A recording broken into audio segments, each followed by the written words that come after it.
নমস্কার বন্ধুরা, সুমির হেসেলিয়া আপনাদের সবাইকে স্বাগত। আশা করি সকলে সুস্থ আছেন, ভালো আছেন।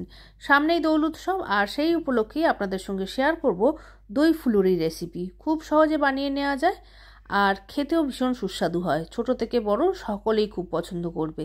চলুন তাহলে রেসিপিটা দেখে নেওয়া যাক। এখানে আমি 200 গ্রাম বিউলির ডাল রাত্রিবেলা ভালো করে ধুয়ে নিয়ে ভিজিয়ে রেখেছিলাম। সকালবেলা আরেকবার ভালো করে ধুয়ে নিয়ে মিক্সির বাটিতে দিয়ে মিহি একটা পেস্ট তৈরি করে নেব। এক্ষেত্রে কিন্তু একদম মিহি পেস্ট তৈরি করতে হবে, ডালের কোনো যেন দানা দানা ভাব না থাকে। ভালোভাবে ডালটা বাটা হয়ে গেলে একটা বড় বাটির মধ্যে ডালটাকে ঢেলে নেব। সাথে এর মধ্যে দিয়ে দেবো হাফ চামচের মতো নুন দিয়ে ডালটাকে খুব ভালোভাবে ফেটিয়ে নেব।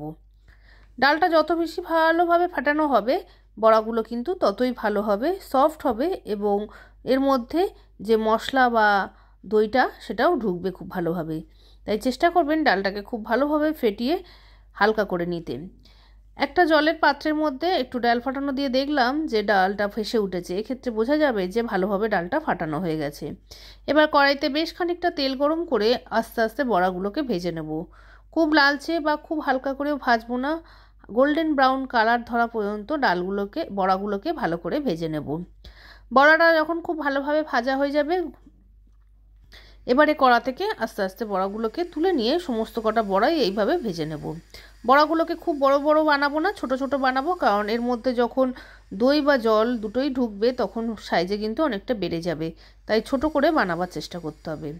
এবার একটা পাত্রের মধ্যে 3 কাপ জল নিয়ে নিয়েছি। জলটাকে ভালো করে গরম করে নিতে হবে এবং তার সঙ্গে যোগ করতে হবে 1 চামচ নুন, 1 চামচ জিরে গুঁড়ো আর দেব হাফ চামচের মতন লঙ্কার গুঁড়ো।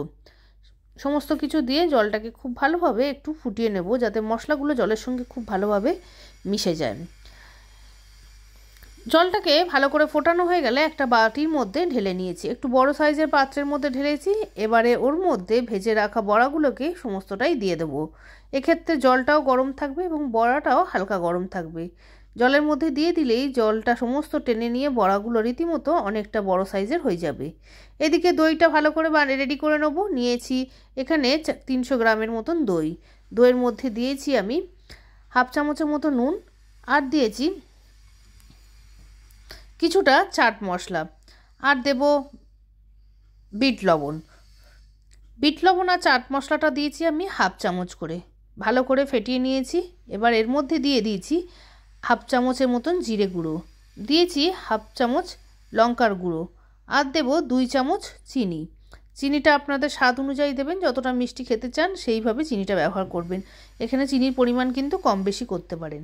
সমস্ত কিছু দিয়ে দইটাকে খুব ভালোভাবে ফেটিয়ে নিতে হবে। এই সময় দইয়ের মধ্যে আমি কিন্তু 2 চামচের মতন জল অ্যাড করেছি, যাতে একটু ঘনত্বটা পাতলা হয়। ভালো করে দইটাকে ফেটিয়ে নেওয়ার পরে জলের থেকে বড়াগুলোকে ভালো করে নিগড়ে নিয়ে দইয়ের মধ্যে দিয়ে দিতে হবে। জল শুদ্ধ বড়াগুলো দেবেন না, জল শুদ্ধ যদি দিই তাহলে সেক্ষেত্রে কিন্তু বড়ার ভেতরে দইটা যে বানিয়ে রেখেছি সেটা কিন্তু ঢুকবে না। তাই চেষ্টা করবেন বড়াগুলোর থেকে জলটা বার করে দইয়ের মধ্যে দিতে, আর না হলে জলা জলা একটা খেতে লাগবে। ভালো করে দইয়ের মধ্যে দেওয়ার পরে বড়াগুলো দইয়ের সঙ্গে খুব ভালোভাবে মিশিয়ে দিয়েছি। অনেকটা দইও কিন্তু বড়াগুলো টেনে নিয়েছে।